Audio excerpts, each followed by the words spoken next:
beloved Boss Mike Cervera.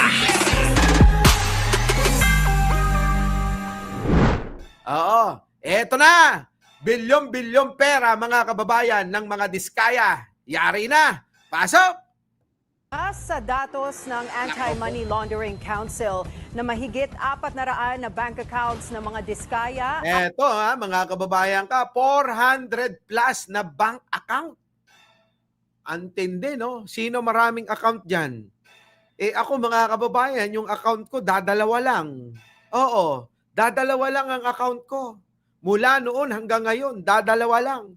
Grabe, no? Eto, matindi. Ang tindi ng account nila. Napakarami. Oo.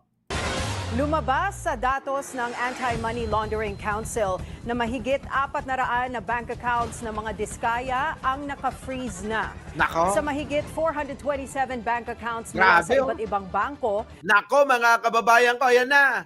Frozen bank accounts. Oo. 427 bank accounts across 16 banks. Oo. Ibig sabihin mga kababayan, yung 16 na bangko, mga kababayan ko, ang dami nilang account. Oo. Napaghati-hati ho yung 427 na account, mga kababayan. At eto, mga kababayan na matindi, 180 billion. Grabe. Mga kababayan ko, daming pera, no? Daming pera, mga kababayan. Anong gagawin nyo dyan sa napakaraming pera na yan, mga kababayan ko? Kayo nga, kaya pala siguro mga kababayan, kaya ho si Marcoleta, halos magtanggal na ho ng piluka para ho maipagtanggol etong dalawa, gagawin niya, mga kababayan ko. Kita nyo naman, ang dami ng pera, kaya nga kahit tusok dulan, sa banas ni Marcoleta dyan sa may hearing sa Senado, kahit na magwala, yung galit niya mga kababayan, tanggalin niya yung peluka sa harapan ng mga kasama niyang mga senador dyan, okay lang. 180 billion, no? Billion, hindi milyon, mga kababayan. Billion! Tumataginting na 180 billion pesos ang halaga ng mga naging transaksyon. Nako po. Sa loob yan ng 9 years o simula noong 2016. Nako! Eto na mga kababayan ko. Salamat, Digong. Salamat sa Duterte administration. Nag-umpisa ho ito, mga kababayan. Pakinggan yung maigi, ha? Noong 2016 sa ilalim ng Duterte administration. Sa ilalim ho ng Duterte administration. Kaya yung mga DDS na tatanga-tanga, yung nuknukan ng mangmang, tanungin nyo sa matandang si Digong kung bakit nag-umpisa ang mga diskaya sa mga kontrata na hindi maipaliwanag nila nung panahon niya. Yon, mga kababayan. Napakadali lang unawain Una nang sinabi ni Sara Diskaya na nag-start ang kanyang contractor firms noong 2016 para sa flood control projects. Grabe, mga kababayan, nag-umpisa daw. Ito, yung tinanong ni Bato. Nag-umpisa yung kontrata ng mga diskaya noong pong 2016 talaga. Kasalukuyan, mga kababayan, kakapanalo lang nung matandang nakakulong na pinapakalat nila na nakalabas na yon. Mga kababayan ko, yan. Unahin natin ang St. Gerard Construction. Meron niyang 228 bank accounts with inflows na higit 70 billion pesos. Grabe, mga kababayan ko, no? Grabe, no? St. Gerard, merong bank accounts na 200. Paano kaya nila namomonitor yung dami ng ganyan? Paano kaya nila namomonitor yung dami ng bank accounts? Mga kababayan? Tapos po, mga kababayan, bilyon-bilyon ang laman. Ang hirap kaya i-monitor niyan.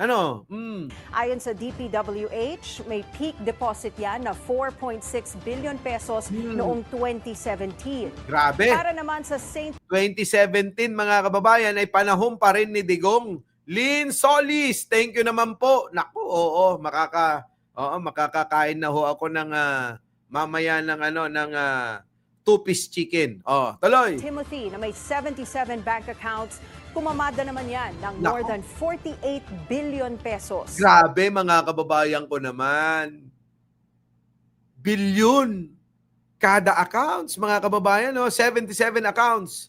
Oh, mayroon pong laman na 48 billion, tingnan niyo, 48.3 billion pesos. Yun na lang ho yung butal eh. Yung 3 na lang, yung 0.3 na lang, mga kababayan ko. Magkano ho yun? 300 million. Yung point lang ho yun yung 0.3, 300 million, mga kababayan ko. Ilan ho tayo rito? 2,000 mahigit tayo, mga kababayan ko. Yung 300 million, mga kababayan ko. Tayong mga 2,000 dito. Mga kababayan, meron na ho tayong tagdadaang libo. Oo. Di po ba? Pero ho sa kanila, mga kababayan, barya, mga kababayan, ang 300,000. Barya. Grabe. Biggest single transaction nito ay 500 million pesos. Grabe. Lumabas na 80% ng funds ng St. Timothy ay mula sa DPWH, Nako. worth 38.65 billion pesos. Grabe, mga kababayan ko. Talagang kumamada. Oo. Nalulula na si JC. Kumamada talaga, Let Reyes. Itong mga diskaya nung panahon ni Digong. Kaya nga minsan marami ang nagsususpecha na ang pera ng mga diskaya ay pera daw ni Digong. At yung mga sasakyang iba na nakatambak daw sa garahe ng mga diskaya ay pag-aari din daw ni Digong. Nako, mga kababayan ko. Yan yan yung mga alingas-ngas, mga chismis, mga kababayan. Grabe, antindi. Bilyon-bilyon ng pera. Nasa kanila na ho lahat mga kababayan ko. Kaya ho wala na hong natitira sa mga kababayan natin Hindi pa tayo tapos sa Nako! bilangan. Grabe, hindi pa pala tapos. Meron pa. Yung Alpha and Omega. Merong 76 bank accounts at meron hong laman na 45 billion. Grabe. Ng bilyones. Halos 45 billion pesos naman ang naging transaksyon Grabe. sa Alpha and Omega sa 76 bank accounts. Grabe, mga kababayan. Ano kayang gagawin nila sa napakaraming pera na yan? May Kahigos, Jinkohi. Anong gagawin nila? Yes, Boss Mike, I believe those magic billions are digonggong. Ay, nako, grabe. Ang tindi. Oo. Caretaker lang yan, si Diskaya, sabi ni Joey Salvaboro. Mapapailing ka na lang. Hindi, anong mapapailing ka lang? Mapapasana all ka na lang, ganon. Anong mapapailing ka? Wag. Mapapasana all ka na lang, ganon. Biruin mo naman, pag nag-birthday ito, sila Alden, lahat halos ng mga big artist, yung mga big time na mga artista. Yung po yung bisita na itong may bangaw sa mukha mga kababayan Etong si Sara Diskaya, di po ba? Notable ang paglaki ng pagpasok ng pera ng DPWH Nako. noong 2016 hanggang 2019.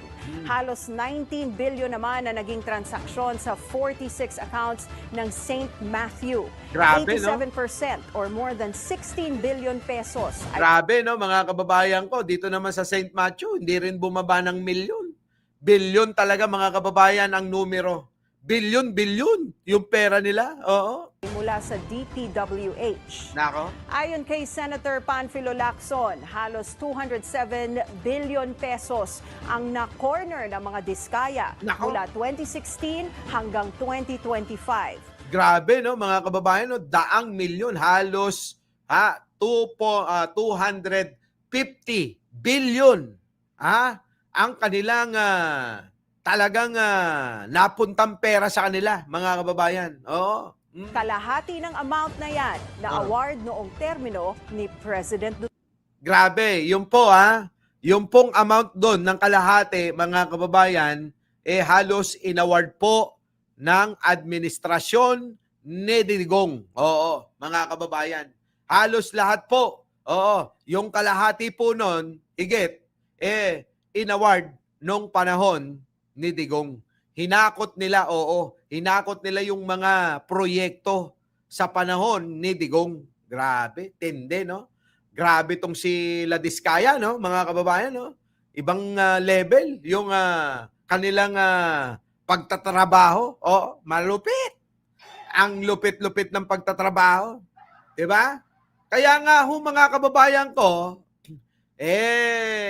etong dalawa na ito, parang kampanting-kampante, diyan po sa Senado, sa pag-iimbestiga ng bagong Blue Ribbon na chairman at komite ni Ping Lacson, may mga kakampi.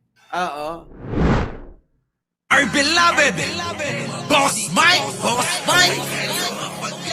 Cervera.